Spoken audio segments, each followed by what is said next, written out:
Hey guys, Andrew Timothy here, and this is part 2 of this video lesson series dealing with open position chords in 5 different keys. And in this part we're going to look at 2 different ways that we can apply the concepts that we looked at in part 1 of this video lesson series. If you haven't seen part 1, then you may want to pause this video and check that out and then come back to this so that it makes more sense. So the first way that we're going to look at applying these ideas is by looking at a chord progression in the key of E, and we're going to use a capo and the 5 different positions, C, A, G, E, and D, are 5 different positions and the open chords associated with those positions, all in the key of E, up and down the neck. And to do that we're going to be using a capo. So to begin with, we'll first play with the E form chords down here in open position. Then we'll put a capo on the 2nd fret and play our D form chords. Then we'll move the capo up to the 4th fret and play our C form chords. Then we'll move the capo up here to the 7th fret and play the A form chords. And then finally we'll move the capo all the way up to the 9th fret and play the same progression, still in the key of E, using the G form chords.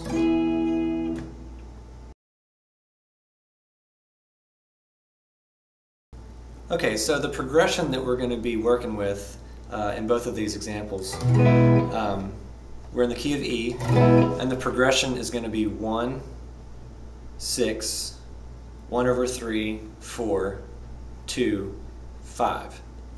And the rhythm is going to sound like this.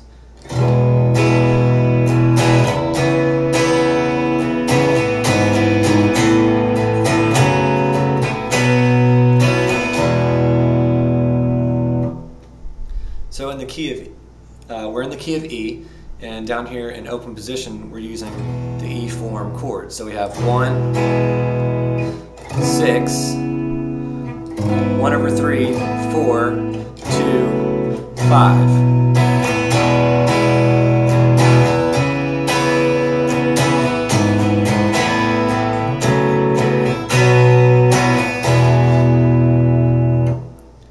Now if we wanted to move up to the next position, we just find this E note and the octave here, and this will get us our D shape. So we're going to need to use the capo, put it on the 2nd fret, and now on the D string we have this E note. So now our 1 chord is this D shape.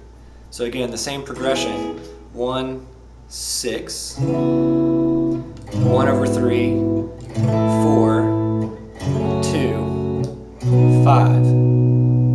So the same thing, now playing the D shape chords, still in the key of E, looks like this.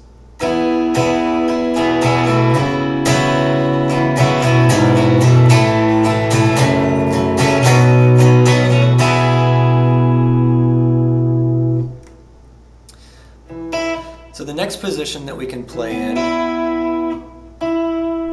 we find the octave below this root note here, right here. This gives us our C shape, but we'll need to move the capo up to the 4th fret so that we can play these C shape chords. So now our 1 chord, which is still E, is this C shape. So we'll have 1, 6, 1 over 3, 4, 2, 5. So in this position, we have this.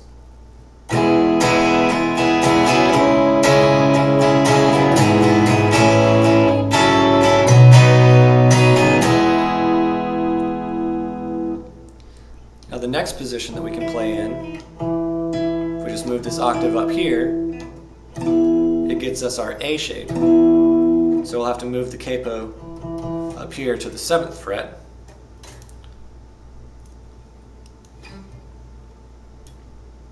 And now we can play this E major chord as an A shape and use our A family of chords. So we have 1, 6, 1 over 3, 4, 2, and 5. So in these A chords, or A form chords, we have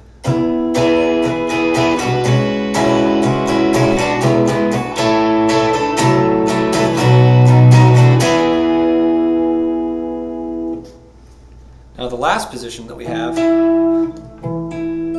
is this G position here with the root here an octave up from where we started in open position. So I'll have to move the capo up 2 more frets. So now our E notes are here, open 3rd string, and here. So to apply the same progression to this position, we have 1, 6, 1 over 3, 4, 2, and 5. So it's going to sound like this.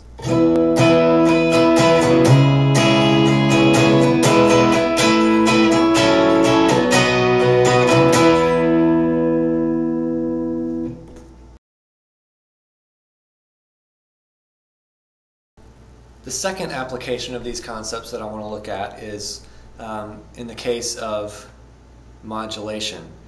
So before we looked at staying in the key of E and just playing in the key of E in the 5 different positions using the capo. But now I wanted to look at the same progression but modulating to different keys and seeing how we can find these different keys down here on this end of the fretboard without needing to use the capo way up high where it gets a little bit tougher to play and tuning becomes an issue and all sorts of other problems when you have a capo way up high. So let's look at the same progression. So in the key of E we had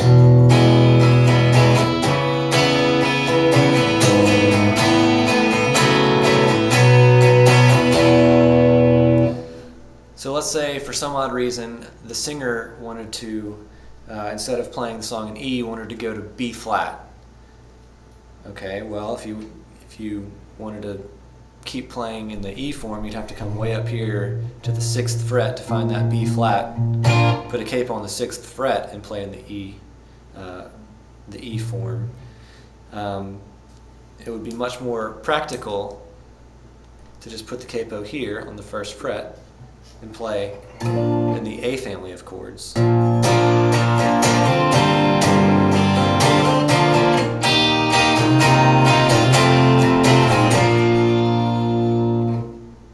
Let's say you had to modulate to the key of D flat. Well, just find a D flat somewhere near this open position where capo 1st fret. There's one right here, right here. So with capo still on the 1st fret, you can just play the progression using the C family of chords for the key of D flat. Let's say you wanted to go to the key of G. Well, take the capo off, play in the key of G. Or let's say you needed to go to F sharp. Here's an F sharp, so capo 2. Use your E family of chords. So you should be able to play in all 12 keys using one of these 5 chord families, either in open position, capo 1st fret, or capo 2nd fret. You should be able to get all 12 notes that way. So I hope that these 2 lessons have been helpful. If you have any questions or comments, please leave a comment below this video. I'd love to hear from you. Until next time, practice smart, and I'll see you later.